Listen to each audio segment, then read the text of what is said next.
Namaste, dear students.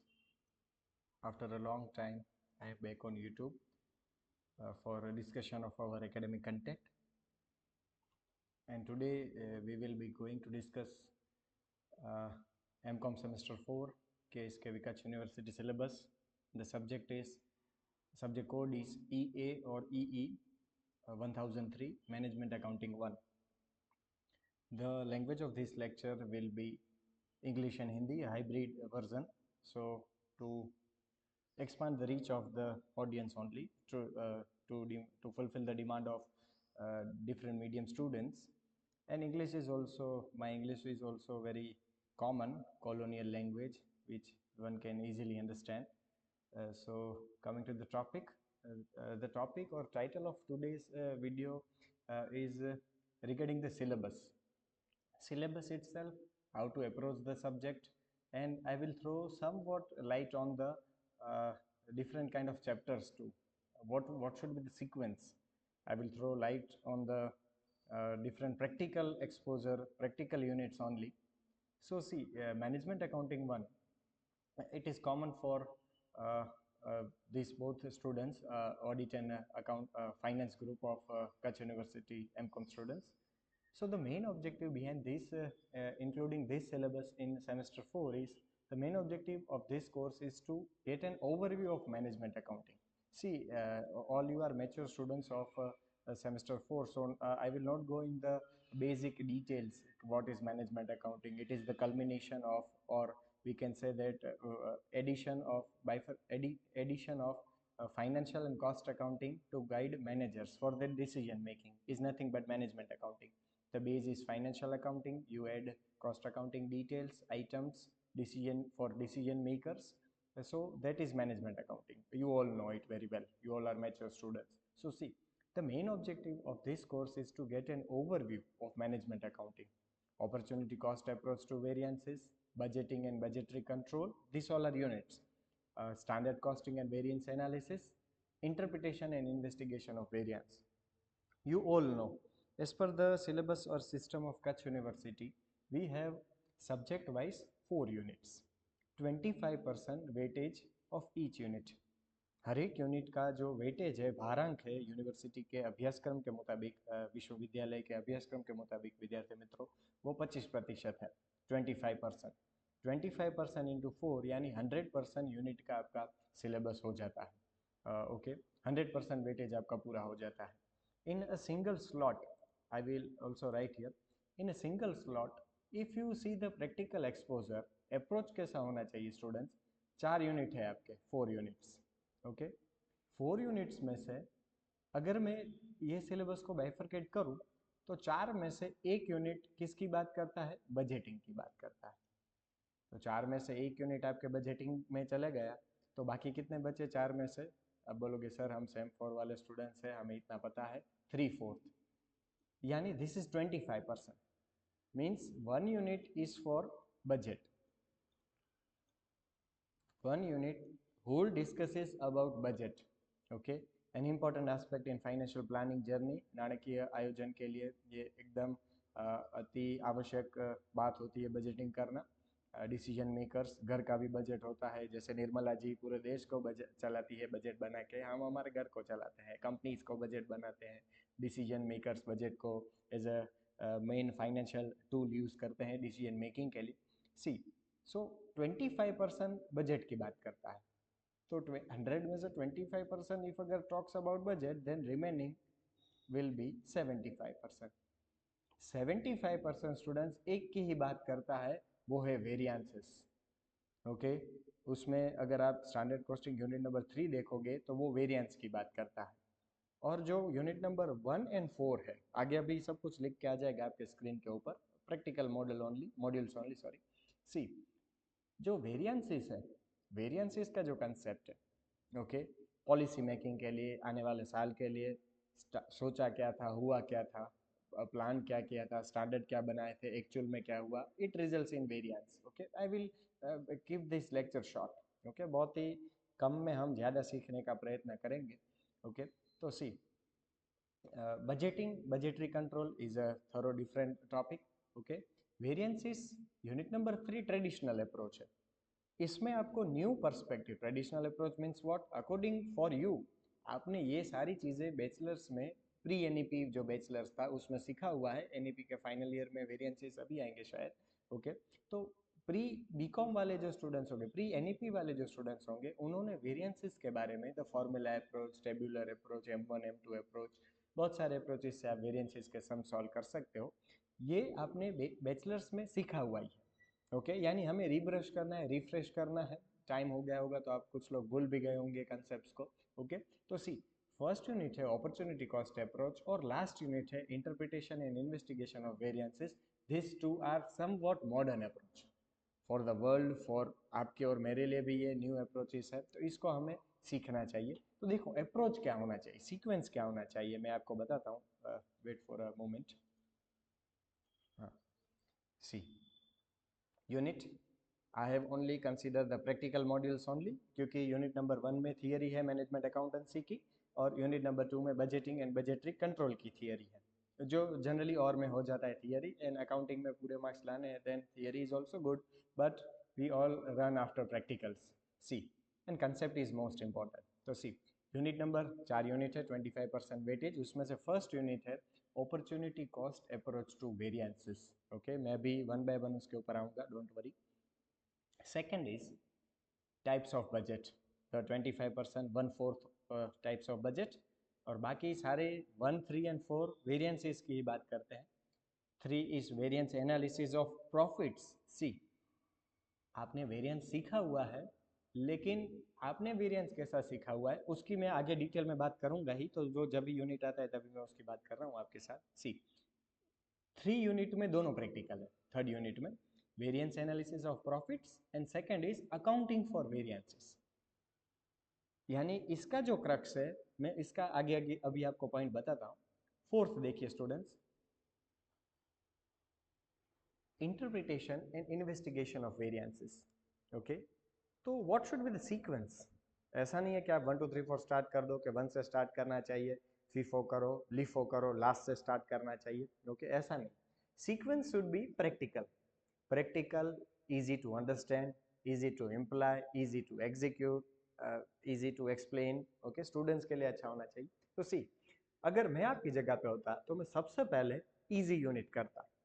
Easy unit यानी आपको पहले ही पता है कि 25% वेटेज है बजट का, टाइप्स ऑफ बजट।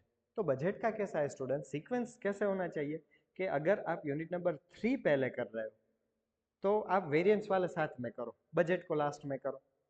इजी है, अलग से है थोड़ा, तो बजट पहले कर लो, वेरिएंस वाले साथ में करो। So first and foremost a student should consider and cover types of budget, okay. और टाइप्स ऑफ, अभी मैं जो आगे की स्लाइड्स, अपकमिंग स्लाइड्स में मैं जो आपको समझाने वाला हूँ वो सीक्वेंस के मुताबिक हम चलेंगे। पहले मैं आपको ये बर्ड आई व्यू पॉइंट एक प्रोवाइड करवा रहा हूँ students. See, types of budget को अगर आप रैंक 1 दे रहे हो, उसके बाद सेकंड आप क्या करोगे, सेकंड रैंक किसको दोगे, तो वो है यूनिट नंबर 3। यूनिट नंबर 3 सबसे बड़ा चैप्टर, सबसे वाइड यूनिट आपका यूनिट नंबर 3 है।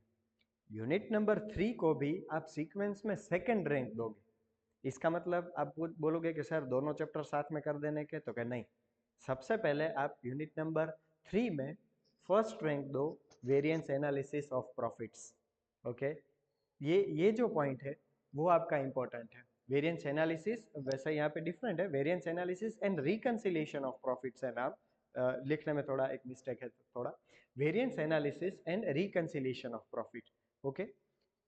ये रिकंसिलिएशन नया वर्ड है, आगे वो आगे की स्लाइड्स में आ जाएगा। Variance analysis and reconciliation of profit, okay.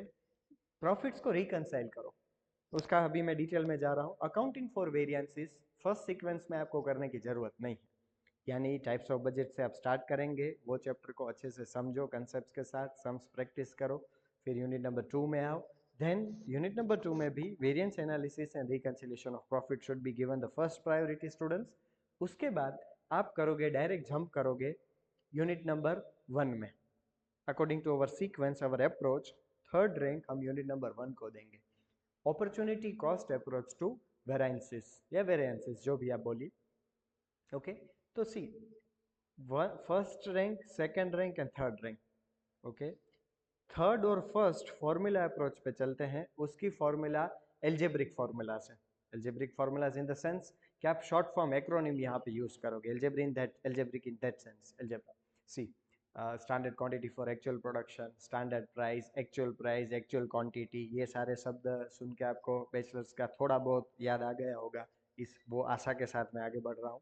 Okay तो opportunity cost approach to variance, don't worry about technical terms, मैं अभी हर एक यूनिट में डिटेल में जा ही रहा हूँ अपकमिंग स्लाइड्स में मेरी। ये मैं आपको एक रास्ता रोड मैप बता रहा हूँ, ब्लूप्रिंट बता रहा हूँ कि how to approach management accounting 1 for M Com sem for students of Kranti Guru Shyamji Krishna Varma Kutch university. Okay then last comes interpretation and investigation of variances. Okay इसमें फॉर्मूला स्टूडेंट्स फर्स्ट और थर्ड यूनिट के मुकाबले कंपैरिजन थोड़े हट के फॉर्मूला है। ओके अकाउंटिंग हो, कोई भी सब्जेक्ट हो, we should go blindly follow only and only concepts. Okay दुनिया में ऐसी कोई भी घटना नहीं है, इवेंट नहीं है कि जिसके पीछे कोई कंसेप्ट ना हो, हमें कंसेप्ट को ही सीखना है। तभी तो हम रियल सेंस में, और अभी तो आपका लास्ट सेम के बाद आप so called you will be known as into double inverted comma double inverted columns और जो भी आप बोलो, okay commas, you will be the master of commerce। so क्या हम रियल लाइफ में रियल सेंस में मास्टर है या नहीं? Okay so it is always a question I pose to my students। Okay see तो ये आपका सीक्वेंस होना चाहिए। अभी मैं आपको ये सभी सीक्वेंस के मुताबिक ही जा रहा हूँ, आपको थोड़ा लाइट प्रोवाइड करने के लिए। ओके वन फर्स्ट ये होकर देखेंगे हम थोड़ा, सेकेंड आज ये देखेंगे, थर्ड ये, और फोर्थ ये। आप अपने कोर्स के ऊपर यूट्यूब पे लेक्चर है, स्पीड बढ़ाओ कम करो, जब भी फ्री हो, इंस्टाग्राम रील से बोर हो जाओ तभी लेक्चर पढ़ना हो तभी आप देख लेना। कुछ लोग, वैसे तो उल्टा होना चाहिए, एकेडमिक्स में से आप उधर जाने चाहिए, कोई भाई it's up to you. See you all are matured again once again. See first unit types of budget देखें तो this is your syllabus prescribed by the university। okay theoretical part, it's up to you how to cover theory, I will not go in that aspect, you have all the content in internet also available। see तो budgeting and budgetary control, सबसे पहले तो budget आपको पता ही है, जैसे मैंने starting में भी ऐड कर लिया, आप कितनी चीज़ों का बजट बनाते हो और क्यों बनाते हो। कंसेप्ट की बात है तो मैं मेरे स्टूडेंट्स को मैं हमेशा बताता हूँ, और आपको पता भी होगा कि कंसेप्ट मीन्स वाई, बजट बनाने की ज़रूरत क्या है। बजट आप कौन सी चीज़ों का बनाते हो। Okay which things which items you considered while preparing budget, वो फैक्टर्स अफेक्टिंग बजट का पॉइंट हो गया। लेकिन ऐसी कौन सी चीज़ें हैं जिसका बजट अंदाज पत्र बना सकते हैं। ओके और जनरली कंसेप्चुअल की बात आए तो एक वर्ड में आंसर हो तो बहुत अच्छी बात है, आप सोच के देखो। I will give some time, you can also pause the video for thinking। क्या आप बजट सिर्फ मनी टर्म्स का ही बना सकते हो, रुपीस का ही बना सकते हो? यस और नो? अगर यस होगा तो आपके दुनिया के हर एक बजट सिर्फ रुपीस में ही बनेंगे, और नो यानी नो सर, आप बजट और भी चीज़ों का बना सकते हो। ओके और भी ऐसी बहुत सारी चीज़ें हैं जिसका आप बजट बना सकते हो। ओके तो आप कौन सी चीज़ का बजट बना सकते हो? क्या मैं बजट स्टूडेंट्स क्वांटिटी में नहीं बना सकता हूँ? Quantity KGs litres, okay quantities में बना सकते हैं, लीटर्स उसके यूनिट्स में बना सकते हैं, क्वांटिटी के जितने भी डिस्क्रिप्टिव यूनिट्स है, सपोज किलोमीटर्स। टाइम का भी आप बजट बना सकते हो। ओके जितने भी जनरली वी बाइफरकेट टाइम, हम सब्जेक्ट वाइज टाइम को बाइफरकेट करते हैं, जैसे इस सब्जेक्ट को मैं ज़्यादा टाइम दूंगा, इस सब्जेक्ट को मैं कम टाइम दूंगी, या जो भी आप सोचो। ओके तो मैं एक वर्ड में आपको बताऊं कंसेप्चुअली, बजट आप कौन सी चीज़ का बनाते हो, सबसे पहले ज़रूरियात तो वो चीज़ लिमिटेड होगी, इसलिए आपको चिंता है कि लिमिटेड है मेरे पास, टाइम लिमिटेड है, क्वांटिटी लिमिटेड है, उससे ज़्यादा पहली बात रुपीज़, उससे भी सबसे ज़्यादा लिमिटेड वही बात, करना सब कुछ है लेकिन फंड्स ही नहीं है। ओके तो रुपीज़ जितनी चीज़ें लिमिटेड हैं उसका बजट बनाते हो। ओके और दूसरा पर्सपेक्टिव क्या है, आप कौन सी चीज़ का बजट बना सकते हो। ओके तो याद रखना कि each and every thing, each and every aspect, parameter, item, आप जो भी बोलो, जो काउंटेबल हो। ओके अनकाउंटेबल का कोई बजट बनाने की जरूरत ही नहीं है। ओके क्योंकि वो आपके पास पड़ा ही है पहले से ही। ओके काउंटेबल चीज का बजट बनाते हो, और जनरली ऐसी चीजें स्टूडेंट्स के जो आपके पास लिमिटेड है, तो this is more than enough concept of budget. हमारा टॉपिक है स्टूडेंट्स ये यूनिट में प्रैक्टिकल एक्सपोजर के लिए टाइप्स ऑफ बजट। तो अभी मैं नेक्स्ट स्लाइड में उसमें जा रहा हूँ, देखिए आप। So why is clear, I think it should be very much clear. Limited चीज़ों का बजट बनाते हैं और काउंटेबल जनरली, ओके। कोई भी काउंटेबल, टाइम, क्वांटिटी, अब जो भी चीज़ होगी जो काउंटेबल है और जनरली जो लिमिटेड होती है उसका हम बजट बनाते हैं। Not more than this explanation is required on this aspect, okay. तो सी कुछ चीज़ें गुजराती में भी आपको मिल जाएगी मेरी स्लाइड्स में से। Types of budget, okay. Types of budget, lecture मुझे छोटा सा ही लिखना है, आप बोर ना हो जाओ। वन वे है, मोनोटोनियस वे है यूट्यूब में। आप बच्चे स्टूडेंट्स मेरे सामने नहीं है कि मैं उसका एक्सप्रेशन देख के बता सकूं, यानी आप अपने पोज में समझिएगा कंटेंट्स को। अगर कुछ भी डाउट हो then comment section is 24/7 into 365 days including Saturday Sunday. It is open for students any time. रात को 1 बजे आपको कुछ डाउट है, देख रहे हो, ओके। ब्रह्म मुहूर्त में वैसे तो जागने का समय होता है, लेकिन हमारे स्टूडेंट्स कुछ का तो लास्ट सीन ब्रह्म मुहूर्त में होता है, तो उसकी बात में मैं नहीं जाना चाहता हूँ। आप कभी भी देखो, डाउट हो, कमेंट सेक्शन में देखो, कमेंट सेक्शन में आपको आंसर्स मिलेंगे ही। जब भी मैं फ्री होऊंगा I always comment to students comments, see reply to them. Types of budget, अंदाज पत्रना प्रकार, ओके। तो प्रैक्टिकल एक्सपोजर में देखो तो आप टाइप्स ऑफ बजट तो वैसे वाइड कंसेप्ट है, अलग अलग बुक्स में, रेफरेंसेस में आपको अलग अलग कंटेंट्स मिल जाएंगे। तो टाइम पीरियड बेस, ओके। और दूसरा है students function base. Time period base में आप उसको बाइफरकेट कर सकते हो दो पार्ट में, ओके। ये प्रैक्टिकल रियल लाइफ में भी यूजफुल है, ये वाली slide. One is short term. See short term, middle term and short term, medium term, my slip of tongue. Short term, medium term and long term, it is always a subjective matter. But for understanding the concept of budget, time period based budget को हम दो प्रकार से divide कर सकते हैं। One is short term which is less than a year, and another is long term. कुछ जगह पे आपको short term less than 1 year मिलेगा, कुछ लोग मीडियम में 1.3 को रखेंगे, कुछ 1.5 को रखेंगे, कुछ 1.10 को रखेंगे। मोर देन 1 इसका मतलब है। तो सी शॉर्ट टर्म यानी less than a year, and long term. तो ये तो हो गया क्लासिफिकेशन। आप बोलोगे सर ऐसे हमें पता नहीं चलता है, आप एग्जाम्पल से समझाओ, इंडक्टिव लॉजिक, ओके। तो सी एग्जाम्पल में क्या है, शॉर्ट टर्म यानी साल के 365 डेज, मंथ्स में बोले तो 12 मंथ्स, ओके। वीक्स में बोले तो 52 वीक्स, जो हम टेक्निकली एज्यूम करते हैं। मंथली, हाफ ईयरली भी हो सकते हैं, ओके, शॉर्ट टर्म। ईयरली भी हो सकते हैं, in short less than a year, okay, और a year. For example FMCG, fast moving consumer goods, okay, this is the full form, like shop, toothpaste, television, okay. ये ever changing brand है। Television आज कोई नया आया, कल कोई नया मार्केट में आ जाएगा। लोगों के टेस्ट प्रेफरेंसेस बदलते रहते हैं, ओके। और जितने पैरामीटर्स, फैक्टर्स अफेक्टिंग ज़्यादा, उतनी परेशानी, प्रॉब्लम किसको होगी, बजट बनाने वाले को होगी। तो शॉर्ट टर्म के बजट बनाने के लिए आपको बहुत सारी कैलकुलेशंस और बहुत कुछ डिटेल में करना पड़ता है, तभी आप शॉर्ट टर्म बजट बना सकते हो। लॉन्ग टर्म में स्टूडेंट्स, फिर मैं आपको प्रैक्टिकल का भी एक एग्जांपल दूंगा कि प्रैक्टिकल में आपको क्या बात ये ध्यान में रखना है। लॉन्ग टर्म में सेल्स और production to be forecasted, and this is a TDS task. इसके रिलेटेड ही है सेल्स प्रोडक्शन। आप कौन से साल में, कौन से मंथ में कितना प्रोडक्शन करो, कितना सेल्स करना है, पहले सेल्स के मुताबिक प्रोडक्शन, प्रोडक्ट्स के मुताबिक मटेरियल, लेबर, ओवरहेड्स। सीक्वेंस ये है बजटिंग में। सेल फिनिश गुड्स जो बना के बेचती है यूनिट्स, उसके लिए। तो it is a TDS task. ગુજરાતીમાં જો જેને આપણે કહીએ કંટાળાજનક કાર્ય છે। કંટાળાજનક ક્યારે થાય કે જ્યારે એક કરતાં વધારે વિગતો એમાં ધ્યાન રાખવી પડે। सी नेक्स्ट, इसमें ही फॉर एग्जाम्पल कैपिटल बजटिंग भी इसका ही पार्ट है। सेल्स प्रोडक्शन को आप शॉर्ट टर्म में भी इंक्लूड कर सकते हो। Capital budgeting example, to build a building, to construct a building, okay. Considering, और बिल्डिंग आप रोज नहीं बनाओगे, नो। अगर आप बिल्डर हो तो ये आपका नॉर्मल कोर्स ऑफ बिजनेस हो जाएगा, लेकिन आप नॉर्मल लाइफ में बिल्डिंग्स, व्हीकल्स, ये कोई एक साल को कंसिडर करके नहीं बनाते।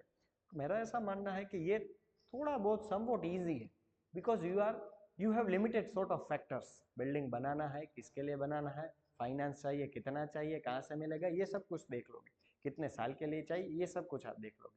कमिंग बैक टू फंक्शंस, ज़्यादातर यूनिट आपका फंक्शन बेस्ड सम पूछते हैं यूनिट्स में से। सी फंक्शंस यानी sales budget, production budget, admin overheads budget, और बहुत सारे फंक्शन है, मैंने सिलेक्टेड लिखे हैं यहाँ पे। सी सबसे पहले सीक्वेंस क्या है बजटिंग में बेस्ड ऑन फंक्शन। सबसे पहले आप ये डिसाइड करोगे कि कितने यूनिट्स सेल करने हैं. Suppose 12,000 unit. Okay, your sales is 12,000 unit. 12, I will write in short. तो क्या प्रोडक्शन भी 12,000 होना चाहिए? इसका आंसर आपके मुताबिक क्या होगा? Just think upon it. सोचो. सेल्स अगर आपको 12,000 यूनिट्स करने हैं तो क्या production, see production and purchase are also different terms. Okay, we have management accounting focused on cost accounting system moreover, so we are using the term production. तो क्या sales 12,000 unit, 12 के आप बोलते हो, के 12,000 शॉर्ट फॉर्म एक्रोनिम के, 12,000 अगर आपको करने हैं तो क्या प्रोडक्शन 12,000 करोगे? तो आपका क्रॉस क्वेश्चन होना चाहिए मुझे कि सर ऐसा कोई फिनिश गुड्स पड़ा है पिछले साल का क्लोजिंग स्टॉक जो ये साल का ओपनिंग हो जाएगा, जो फिनिश था लेकिन हमने बेचा नहीं था?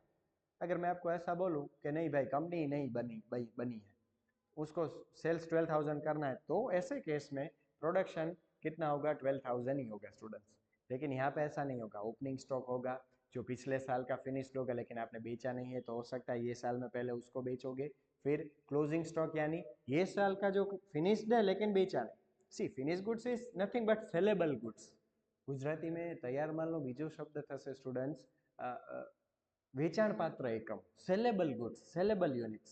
कि आप उसको सेल कर सकते थे, 100% कंप्लीट थे, लेकिन कोई भी रीज़न की वजह से आपने सेल्स नहीं किया, तो ओपनिंग का एडजस्टमेंट करना पड़ेगा, क्लोजिंग का एडजस्टमेंट करना पड़ेगा. यानी सबसे पहले आप सेल्स बजट बनाओगे, उसके बाद आप देखोगे कि ओपनिंग क्लोजिंग के एडजस्टमेंट के बाद प्रोडक्शन कितना करना है. ओके, प्रोडक्शन यानी प्रोडक्शन में सबसे पहले क्या चाहिए? मटेरियल चाहिए. तो सी मटेरियल में भी यहाँ पे मैंने कंबाइन लिखा है, लेकिन this two are distinctive terms. Distinctive term means which have different meaning other than each other. दोनों के कंपैरिजन में दोनों का अर्थ अलग है. सी रिक्वायरमेंट यानी क्या? जैसे जितना सेल्स करना था उतना प्रोडक्शन करने की ज़रूरत नहीं थी. क्यों? क्योंकि ओपनिंग स्टॉक में भी कुछ पड़ा था और क्लोजिंग के लिए कुछ चीज़ें रखनी थी. वैसे भी मटेरियल परचेस में जितनी भी रिक्वायरमेंट है उतना परचेस करने की ज़रूरियात नहीं है. क्यों? क्योंकि जैसे फिनिश गुड्स का रॉ मटेरियल ओपनिंग क्लोजिंग होता है, वैसे मटेरियल यहाँ पे भी होगा. तो सी सेल्स बजट के आधार के ऊपर आप प्रोडक्शन बनाओगे, कितने यूनिट्स बनाने हैं एक्चुअल में. यूनिट्स बनाने के बाद उसमें एडजस्टमेंट्स करने के बाद आप ये देखोगे कि वो यूनिट्स के वो प्रोडक्शन फिनिश गुड्स के जो आपका मेन प्रोडक्ट है वो बनाने के लिए मटेरियल कितना चाहिए. तो आप बोलोगे कि सर हम डायरेक्ट मटेरियल परचेस कर लेंगे. तो क्या? नहीं, we will not purchase material directly. पहले हम वो देखेंगे स्टूडेंट्स कि हमारी रिक्वायरमेंट कितनी, व्हाट इज़ अवर रिक्वायरमेंट, अपनी ज़रूरियात શું છે. रिक्वायरमेंट के मुताबिक फिर अगेन ओपनिंग क्लोजिंग का एडजस्टमेंट होगा, क्योंकि कहीं कोई स्टॉक आपके पास पड़ा होगा, कुछ स्टॉक रखना होगा. फिर आप जो डिफरेंस बचेगा प्लस माइनस करने के बाद तभी आप परचेस करोगे. अब तक का मैं सीक्वेंस आपको बता दूं. पहले सेल्स के यूनिट डिसाइड होते हैं, फिर प्रोडक्शन बजट बनता है, प्रोडक्शन बजट में मटेरियल रिक्वायरमेंट, उसके बाद बनता है रिक्वायरमेंट के बाद कितना परचेस करते हैं वो बनता है. इसके बाद आप बोलोगे कि सर प्रोडक्शन में खाली मटेरियल से कुछ नहीं होगा, तो मटेरियल के साथ साथ में और भी दो एलिमेंट्स हमें चाहिए, MLO. ओके, मटेरियल, MLA नहीं, MLO, मटेरियल, फिर लेबर और ओवरहेड्स. ओके, तो डायरेक्ट लेबर का भी बजट बनता है बेस्ड ऑन प्रोडक्शन बजट, वो सेल्स से कोई लेना देना नहीं है. और फिर उसके ही जैसे फैक्ट्री ओवरहेड्स बजट बनते हैं, सेलिंग एंड डिस्ट्रीब्यूशन, और तीसरा मैंने एडमिन ओवरहेड यहाँ से अलग से लिखा है, आप उसको इधर भी लिख सकते हो. ओके, तो ये इतना बजट है. और स्टूडेंट्स ये सारे बजट को कंबाइन करने के बाद जो मास्टर बजट बनता है, जो चेयरमैन, CEO, फाइनेंस डिपार्टमेंट उसके ऊपर उसके सामने रखता है पूरा डेटा, वो है मास्टर बजट. सिंक्रोनाइजेशन या synchronization of all the department यानी सारे डिपार्टमेंट का बजट का आप समराइज फॉर्म तैयार करते हो, कौन सा डिपार्टमेंट को कितना इनकम, एक्सपेंडिचर, सब कुछ मिला के, profit loss, budgeted, expected, standard, सब कुछ मिला के उसको हम क्या बोलते हैं स्टूडेंट्स? Master budget. ओके, तो प्रैक्टिकल, ये तो हुआ theoretical aspect. Practical exposure types of budget में अगर आपको समझना हो तो एक ही बात हमेशा 110% याद रखो स्टूडेंट्स, फॉर्मेट. बजट के सम करते हो तो फॉर्मेट इज मोस्ट इंपॉर्टेंट. मैं भी आपको एक समझाता हूँ लिख के यहाँ पे एक एग्जांपल. जैसे जैसे ये अभी थोड़ा स्लाइड इंक ज़्यादा हो गया, निकाल देता. हाँ, सी जैसे आपको सम में बोला है सेल्स बजट बनाओ.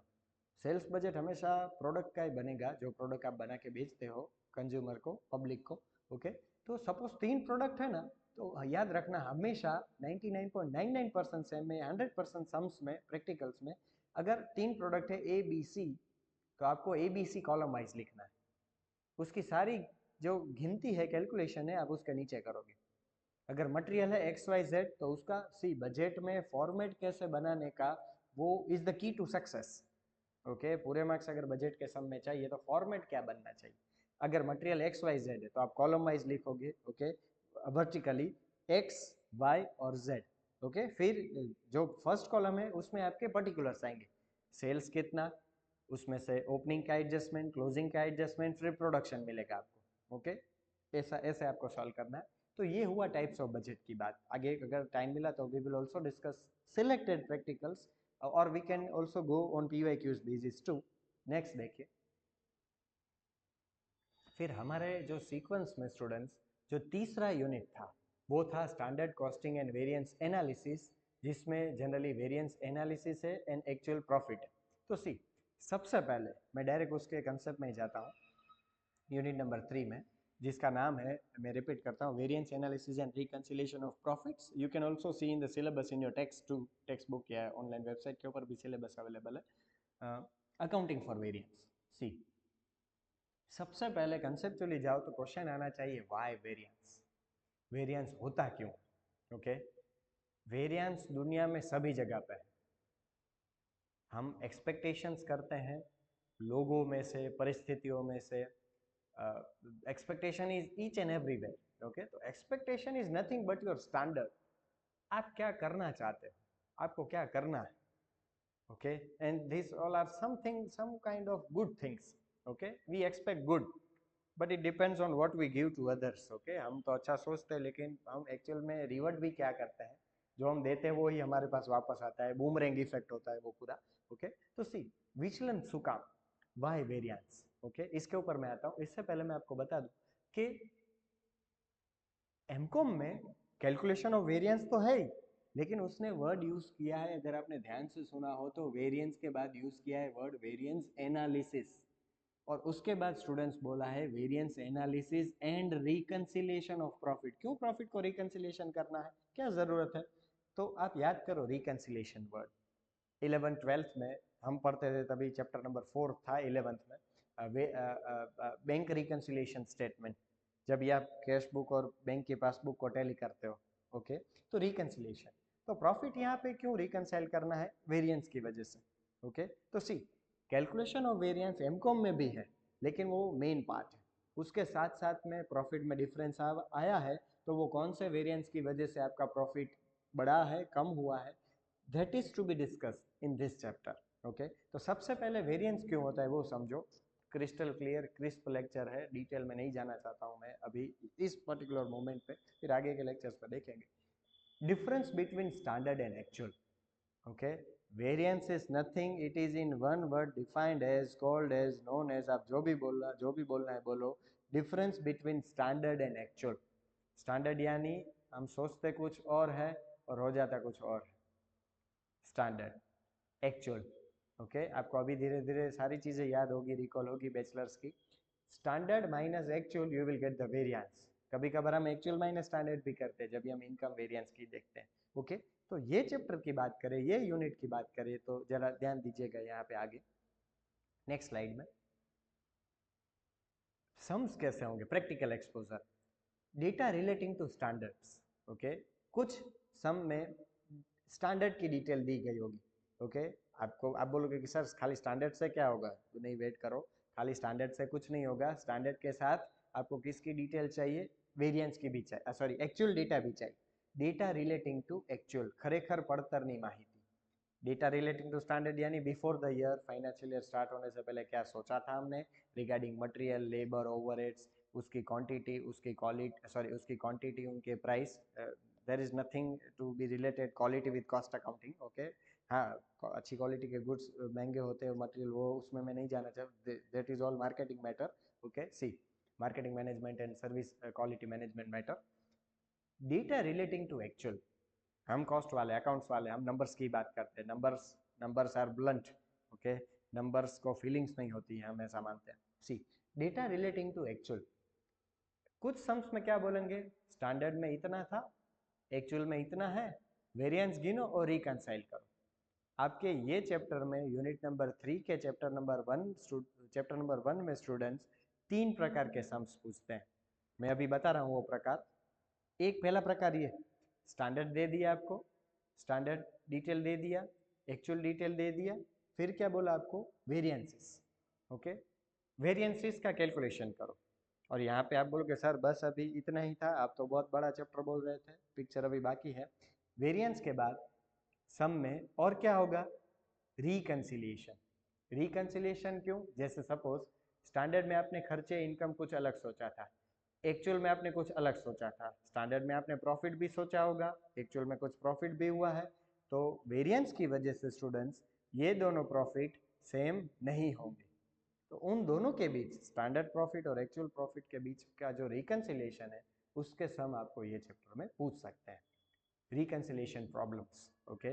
रिकंसिलिएशन प्रॉब्लम, मेरवड़ीनी समस्या गुजराती।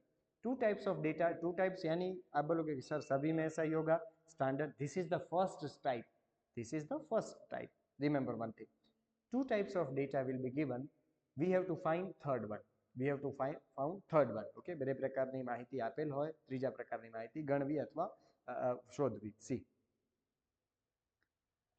ये हो गया फर्स्ट कैटेगरी, स्टैंडर्ड का डिटेल है, एक्चुअल है, वेरिएंसेस आपको फाइंड करो, रिकंसाइल करो, प्रॉफिट टैली करो, आंसर आना चाहिए, टैली एग्जाम में ही पता चल जाएगा। एक आध दो फॉर्मूला अगर भूल गए 10-12 फॉर्मूला से, तो वो रिकंसिलेशन ऑफ प्रॉफिट्स में से आप उसको सोल्व कर सकते हो, वो अप्रोच आपको आना चाहिए, रिवर्स अप्रोच, ओके। तो सी, स्टैंडर्ड और actual. Coming back to variances, ये तो इजी सम्स हो गए, ओके। एमकॉम लेवल में आगे जाके क्या देंगे, आपको स्टैंडर्ड्स दिया है, वेरिएंस दिया है, फाइंड करो actual. This is your second type of sum, data relating to standard, data related to variances दिया हुआ है, डायरेक्ट आंसर दिए हुए हैं, एक्चुअल फाइंड करो, ओके। एक्चुअल का अमाउंट फाइंड करो, ये आपको पूछ सकते हैं, ओके। फिर यानी एक्चुअल अमाउंट फाइंड करोगे, यानी आप बोलोगे सर तो फिर रिकंसिलेशन का क्या, रिकंसिलेशन नहीं होगा स्टूडेंट्स, एक्चुअल प्रॉफिट फाइंड करने के लिए बोलेंगे फिर आपको। स्टैंडर्ड के ऊपर स्टैंडर्ड के डिटेल भी मिल सकती है, रिकंसिलेशन भी लास्ट में बोल सकते हैं आपको, ओके। ये हुआ सेकेंड टाइप। फर्स्ट टाइप क्या था, standard, actual, variance and reconciliation हमें करना है, स्टैंडर्ड एक्चुअल वो देंगे। सेकेंड टाइप, स्टैंडर्ड दे दिया, वेरिएंस दे दिया, एक्चुअल फाइंड करो, रिकंसाइल करो, वो हमें करना है, ठीक है। तो थर्ड पार्ट अभी आप समझ गए होंगे, थर्ड सम्स कैसे होंगे, थर्ड टाइप, थर्ड कैटेगरी के सम्स, एक्चुअल और वेरिएंस है, आपको स्टैंडर्ड फाइंड करना है रिकंसिलेशन और स्टैंडर्ड प्रॉफिट के साथ, ओके। तो ऐसी इतनी कैटेगरी आपको ये चैप्टर में पूछ सकते हैं, variance analysis and reconciliation of profits. Reconciliation of profits नई चीज है जो आपने बैचलर ऑफ कॉमर्स में बीकॉम में नहीं किया हुआ है। नेक्स्ट आगे बढ़े तो स्टूडेंट्स,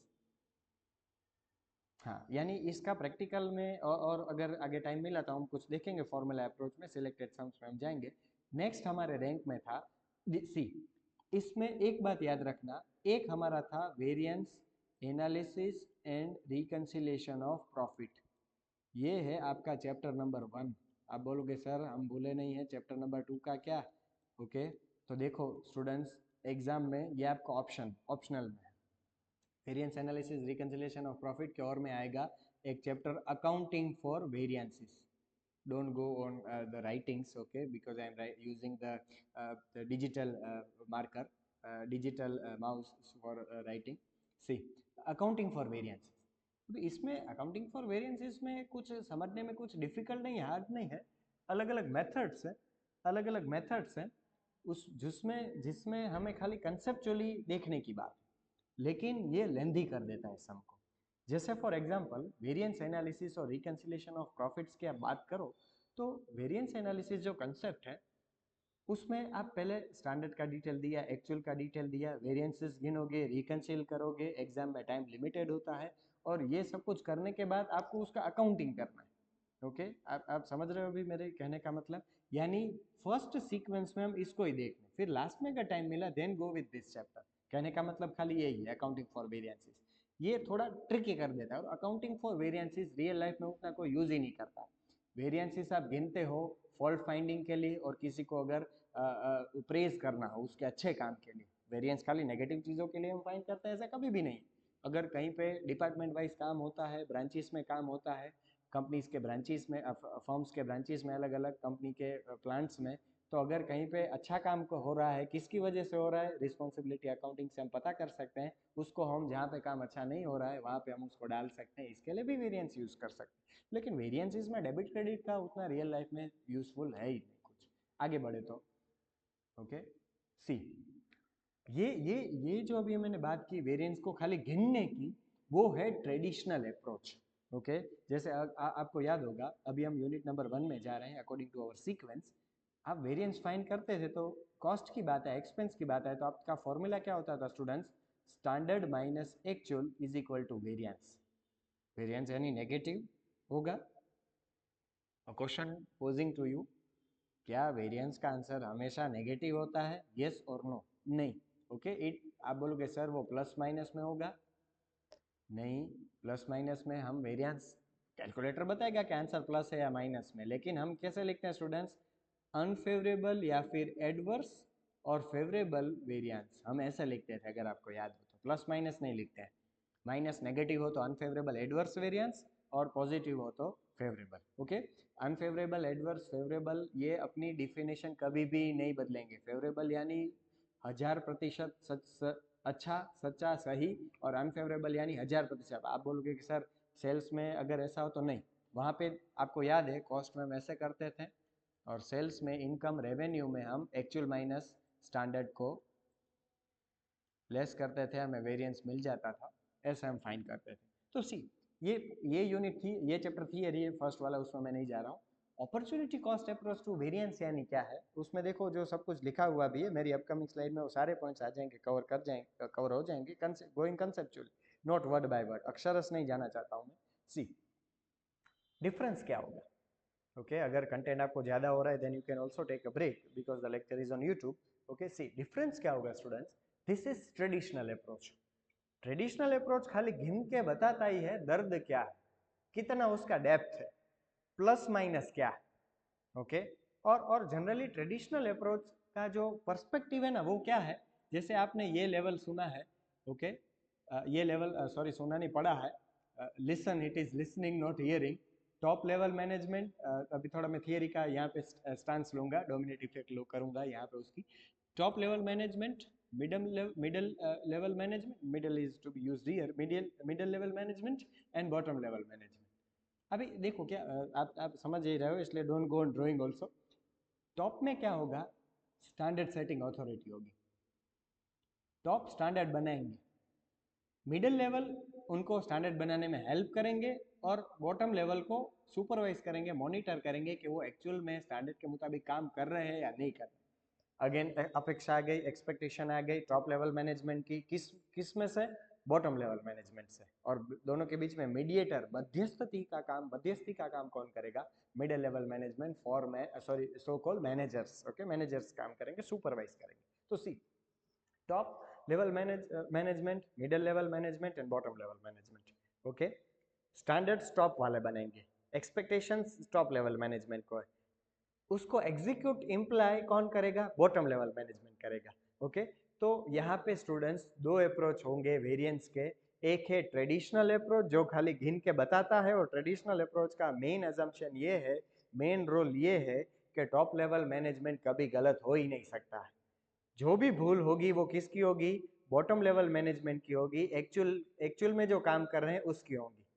यानी इसको अगर मैं कॉस्ट अकाउंटिंग की भाषा में बोलूँ तो एक होंगे standard setter, those person, those authority who are setting the standards, okay, और दूसरे होंगे ऑपरेटर्स।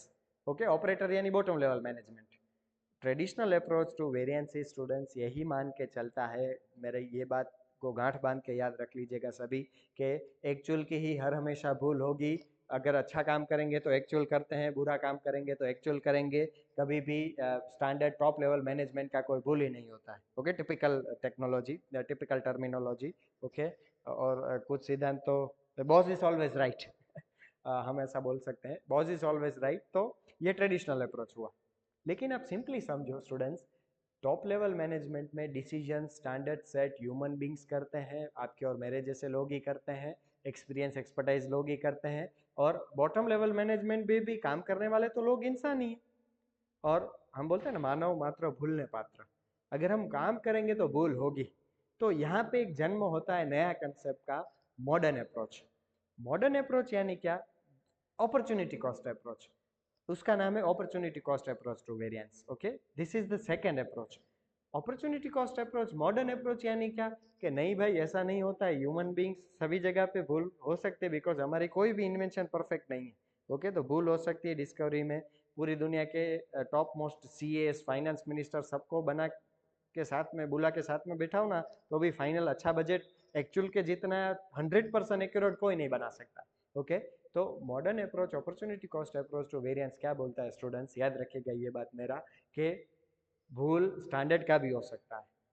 तो आप बोलोगे कि सर भूल स्टैंडर्ड का हो सकता है, लेकिन हम उसको जवाबदार कैसे ठहरे कि आपका इतना भूल स्टैंडर्ड वालों का है, कि स्टैंडर्ड बनाने में गलती इतनी हुई है, और एक्चुअल वालों ऑपरेटर का भी भूल इतना है। तो this is the beauty of opportunity cost approach, this is the concept. Okay, ताल ठोक के हम ये बता सकते हैं कि स्टैंडर्ड की इतनी भूल है और ऑपरेटर एक्चुअल की इतनी भूल है, क्योंकि अपने काम के लिए वही रिस्पॉन्सिबल है। रिस्पॉन्सिबिलिटी अकाउंटिंग, साइन आ गई आपकी, देन यू आर रिस्पॉन्सिबल। यानी कभी भी सोचे समझे कहीं पे भी साइन हमें नहीं करना चाहिए। This is the beauty of accounts, cost accounting, opportunity cost approach, modern approach. आप बोलोगे कि सर ये तो आप हो सकते हैं, you will be talking in blues. Okay, नहीं ऐसा नहीं है, मैं प्रूव करूंगा आगे की स्लाइड में। सी, अपॉर्चुनिटी कॉस्ट अप्रोच, सबसे पहले होगा ओरिजिनल स्टैंडर्ड। ओके, फिर होगा स्टैंडर्ड में गलती भी हो सकती है, तो आप स्टैंडर्ड को रिवाइज करोगे। ओके, और होगा actual result. See, first and second point है प्लानिंग फेज में, यानी इसकी फॉर्मूला आप 1 और 2 भी कर सकते हो, 1 - 2, 1 - 3, 2 - 3, 2 - 1। ओके, यानी ओरिजिनल और स्टैंडर्ड, यानी दोनों में कॉमन क्या है आप देखिए। जैसे वो यूपीएससी के इंटरव्यू में पूछते हैं कि what is common between M Phil and M Com. Okay, तो फिर वो जो सामने वाला होता है वो सब कुछ बताता है कि फिलोसॉफी है, कॉमर्स है, हम ये नहीं, एक ही कॉमन चीज एक ही है, M is common, M Phil and M Com. तो यहाँ पे कॉमन क्या है, ऐसे आप सोचिए, यहाँ पे स्टैंडर्ड कॉमन है। ओके, और स्टैंडर्ड कौन बनाएगा students? Top level authority, top level management. Okay, जिस इन दोनों के डिफरेंस होगा, स्टैंडर्ड बनाने में भूल हो गई, रिवाइज कर दिया। ओके, जैसे आप ये सोचो, दुनिया में दो ही चीज है, 1 और 3। 1 और 3 यानी ओरिजिनल स्टैंडर्ड है और एक्चुअल रिजल्ट है, वेरिएंस मिल जाएगा। जवाबदार कौन हुआ ट्रेडिशनल अप्रोच में? ऑपरेटर, एक्चुअल रिजल्ट वाले ही जवाबदार हुए कि हमने तो स्टैंडर्ड अच्छा बनाया था, एक्चुअल वालों ने भूल कर दी। ओके, ऐसा नहीं है, भूल पकड़ में आ गई तो हमने रिवाइज भी स्टैंडर्ड कर दिया। ओके, तो ये है प्लानर्स की भूल। स्टैंडर्ड सेटर आप यूज कर सकते हो, प्लानर वर्ड ज्यादा ईजी है। प्लानर्स की भूल, कि स्टैंडर्ड में भूल थी इसलिए रिवाइज किया, तो ये सेटर की भूल थी, प्लानर की भूल थी, प्लानिंग वेरिएंस। ऐसा आपने बीकॉम में नहीं पढ़ा होगा, because this is opportunity cost approach, this is modern approach. Okay, फिर स्टैंडर्ड वालों ने अपनी भूल सुधार ली, फिर रिवाइज स्टैंडर्ड के मुताबिक काम हुआ कि नहीं हुआ, उसको हम बोलेंगे ऑपरेटिंग वेरिएंस। ओके, यानी प्लानर प्लानर के लिए प्लानिंग वेरिएंस जिम्मेदार है। ओके, और ऑपरेटिंग के लिए प्लानर वेरिएंस, प्लानर के लिए जिम्मेदार है, और ऑपरेटर्स ऑपरेटिंग वेरिएंस के लिए ही जिम्मेदार है। यानी वेरिएंस में आप दो पार्ट करोगे। अगर -1000 आंसर आया तो वो -1000 खाली उसके लिए एक्चुअल वाले ही जिम्मेदार नहीं। ओके, फिर आगे जाके इसमें दो प्रकार के सम आते हैं, एक्सटेंशन भी होता है।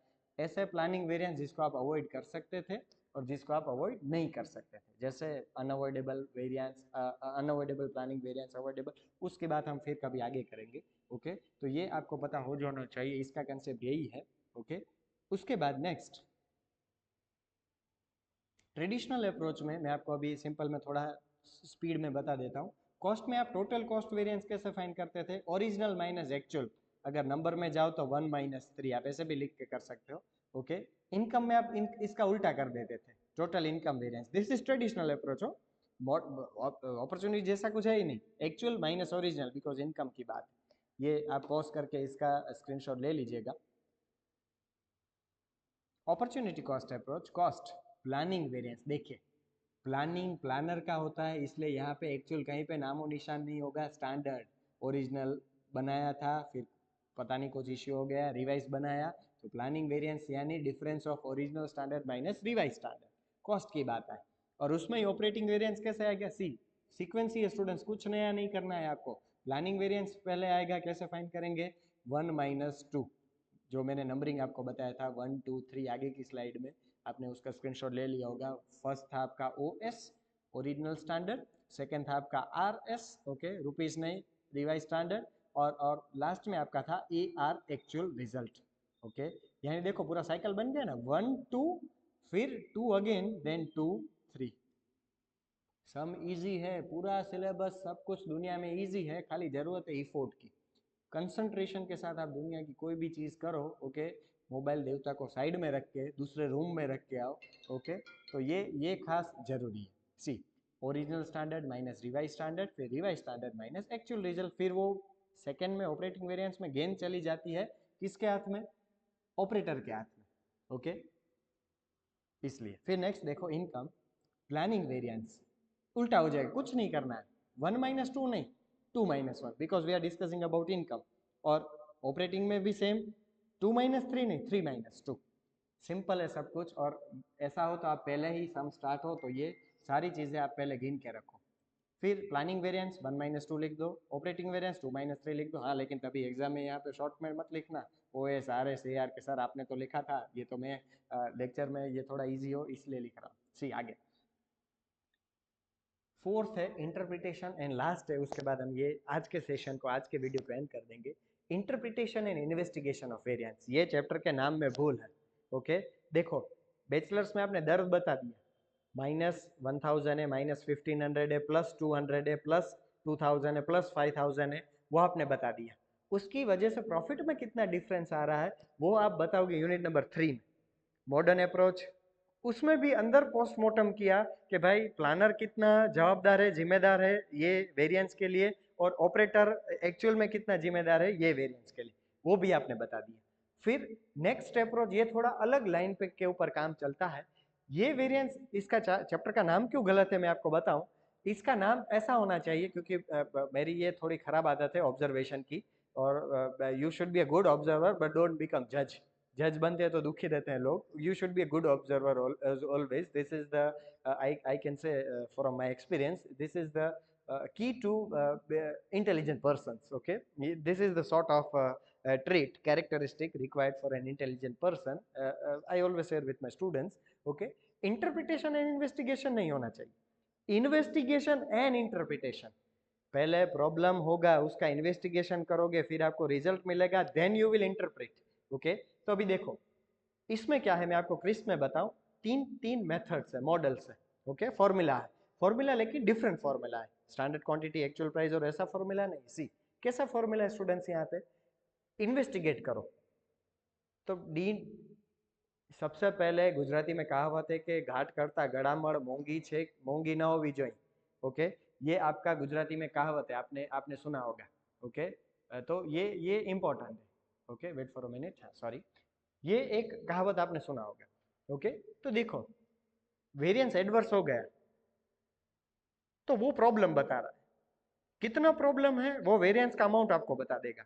एडवर्स यानी बीमारी है, बीमारी यानी कितनी बीमारी है।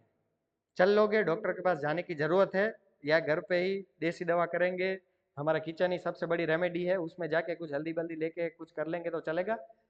तो this is the investment. Problem है, प्रॉब्लम का सॉल्यूशन फ्रीली कभी भी नहीं आता है दुनिया में। We all are students of commerce, मैं भी स्टूडेंट ही हूँ पूरा कॉमर्स का, life time students, life time learner हूँ कॉमर्स का। आप सब भी रहिएगा, क्यूरियोसिटी जिंदा रखिएगा। तो प्रॉब्लम का सॉल्यूशन फ्री ऑफ कॉस्ट कभी भी नहीं आता है स्टूडेंट्स, उसका कॉस्ट होता है। तो मैं आपको बोलूँ कि अगर वेरिएंस है 1000, ये रिस्क रिटेंशन में अगर मेरे जो स्टूडेंट्स होंगे उनको मैंने बताया होगा, वेरिएंस है -1000, उसको इन्वेस्टिगेशन करने का खर्चा है 5000। तो क्या आप वो वेरिएंस को इन्वेस्टिगेट करोगे? आप बोलोगे सर क्या, तो फिर हम रिस्क रिटेन ही कर लेंगे ना, -1000 का तो देख लेंगे ना, क्योंकि बजटेड डेटा है ना, एक्चुअल में ऐसा जरूरी नहीं है वेरिएंसेस, ये तो आगे की पॉलिसी मेकिंग के लिए काम है। तो वेरिएंस माइनस है, आप उसका क्वांटम चेक करोगे ओके। इन्वेस्टिगेशन है, करना है, सॉल्यूशन करना है। मैं इसकी एक मेथड आपको बताऊं तो आपको ज़्यादा पता चलेगा। कॉस्ट और बेनिफिट डिसीजन करोगे, खर्चा किया बेनिफिट कितना मिल रहा है, तो ये आप उतना कॉस्ट करोगे ना, जस्टिफाई करोगे ना। सी 3 मेथड्स है, 3 मॉडल है इसमें, मैं आपको एक ही मॉडल समझाता हूँ। First one, comparison of cost of investigation and net benefit. गरज कितनी है, मैं इतना खर्चा करूंगा तो मुझे बेनिफिट कितना होगा। ओके, मैं 2000 का खर्चा करूंगा तो मुझे बेनिफिट है 10,000 का, तो मैं करूंगा खर्चा, ऑब्वियस है करूंगा, 110% करूंगा, कोई ऐसा नहीं होगा जो खर्चा नहीं करेगा। लेकिन मेरा खर्चा 8,000 है और मुझे बेनिफिट खाली 3,000 का हो रहा है, तो ऐसी सेवा हमें करनी चाहिए नहीं। तो कैसे होगा, देखो इसका फॉर्मूला कैसे होगा, net benefit available see less than 1 minus P L. Okay, अब यहाँ पे स्टूडेंट्स ध्यान रखिएगा, कहीं पे वो लोग सम में प्रोसेस बोलेंगे, कहीं पे वो लोग आपको क्या बोलेंगे, वेरिएंस बोलेंगे। ओके, तो जैसे suppose C less than 1 minus P L यानी क्या है, ये है आपका कॉस्ट साइड। आपने अगर वहाँ पे स्कूल में सीखा होगा LHS और RHS, लेफ्ट हैंड साइड और right hand side. Okay, this is the centre point. LHS देखो कॉस्ट साइड है, कॉस्ट यानी खर्चा। खर्चा हमेशा आप ये भूल जाओ, कंपैरिजन दुनिया में मैनेजमेंट अकाउंटिंग जैसा कुछ है, वेरिएंस एनालिसिस है, इन्वेस्टिगेशन इंटरप्रिटेशन है, सब कुछ भूल जाओ। खर्चा कैसा होना चाहिए, आप किसी को भी पूछोगे वो एक ही लाइन में बोलेगा, कम से कम खर्च। और इनकम में उसका ऑपोजिट, ज्यादा से ज्यादा इनकम। ओके, जितना हो उतना कम ही है इनकम हमारे लिए, हम ऐसा ही मानते हैं। ओके, संतोषी नहीं होते हैं, सेटिस्फाइड नहीं है हम कभी भी इनकम से। ओके, तो सी RHS है, राइट हैंड साइड है, benefit side, income side. Okay, variance चलो नेगेटिव है, वो तो बात साबित हो गई, एग्जाम में ना बोला हो फिर भी हम यही मान के चलेंगे कि मटेरियल वेरिएंस, प्राइस वेरिएंस अगर 2000 है तो वो अनफेवरेबल ही होगा, तभी तो आप इन्वेस्टिगेशन की बात करोगे। ओके, फेवरेबल है तो कोई चिंता ही नहीं। तो देखो इन्वेस्टिगेशन करने का कॉस्ट होगा। ओके, उसमें यहाँ पे ब्रैकेट में उन्होंने 1 माइनस पी लिखा है। आप बोल गए सर सी क्या है, 1 माइनस पी क्या है, एल क्या है, हम तो व्हाट्सएप के शॉर्ट फॉर्म जानते हैं, LOL और वो सब कुछ, जो वो शॉर्ट फॉर्म मैं नहीं जानता हूँ। Okay, see legends where C is equal to cost of investigation. Okay, investigation का खर्चा होगा, अगर वेरिएंस नेगेटिव है, क्वांटिटी ज्यादा यूज हो रही है आपकी मशीन्स में, वेस्टेज ज्यादा यूज हो रहे, तो आप एक्सपोर्ट को बुलाओगे, वो मशीनरी का एक्सपर्ट होगा, आपके प्रोडक्ट का एक्सपर्ट होगा, क्वांटिटी वाइज एक्सपर्ट होगा, तो वो आपको कोई फ्री में सेवा नहीं देगा, उसका चार्ज होगा। ओके, तो that will be your cost of investigation. तो ये खर्चा करने के बाद नेगेटिव वेरिएंस को आपको फेवरेबल में कन्वर्ट करना है, तो इतना खर्चा आप करोगे। ओके, तो उसमें से बेनिफिट कितना होगा, तो देखो ब्रैकेट में 1 माइनस पी लिखा है, जैसे प्रोबेबिलिटी ऑफ अनकंट्रोलेबल वेरिएंस, खाली पी होगा तो उसको हम बोलेंगे प्रोबेबिलिटी ऑफ अनकंट्रोलेबल वेरिएंस। जैसे अभी एमकॉम सेम 4 में आप सब अकेले हो, कुछ लोग अकेले नहीं है, अभी आप अकेले हो CP, अभी हम किसी के भी कंट्रोल में नहीं है, आगे जाके हम कहीं ना कहीं किसी के कंट्रोल में आ जाओगे, वो आप समझदार हो, मुझे कुछ वहां पे नहीं जाना है। ओके, सी पी, पी यानी अनकंट्रोलेबल वेरिएंस का है, प्रोसेस में उल्टा हो जाएगा वो पूरा, वो समय आएगा तभी मैं आपको बताऊंगा। ओके, वेरिएंस की बात है तो प्रोबेबिलिटी वेरिएंस यानी अनकंट्रोलेबल, प्रोबेबिलिटी यानी क्या, बेनिफिट होने की संभावना है, कॉस्ट तो एक्चुअली है, बेनिफिट होने की संभावना अनकंट्रोलेबल कितना है, पी। तो 1 माइनस पी यानी 1 माइनस पी यानी टोटल, इधर वो वेरिएंस कंट्रोलेबल होगा या अनकंट्रोलेबल होगा। 1 माइनस पी कर दिया तो वो आप क्या हो जाएगा, क्योंकि अभी आप ब्रैकेट में आ गए, अभी आप किसी के कंट्रोल, इशारों पे नाचोगे, किसी के कंट्रोल में आ गए, अभी थोड़े टाइम बाद आ जाओगे, नहीं होंगे तो सी प्रोबेब यानी this is the mnemonics to remember such thing. मैं हमेशा बोलता हूँ, आपको भी पता होगा कि remember the subject in stupid language. Okay, बहुत टेक्निकल में जाने की जरूरत नहीं है, this is the beauty of ideal teaching.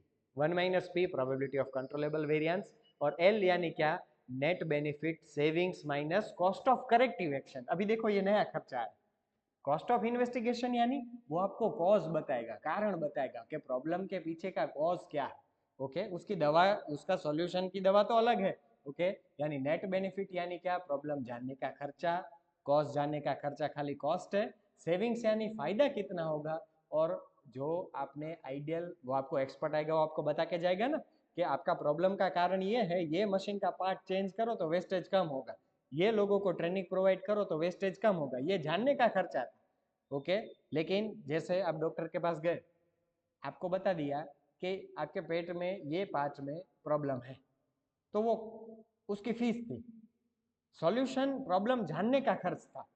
अभी उसको करेक्ट करना हो तो वो पार्ट को अच्छा करना हो तो आइदर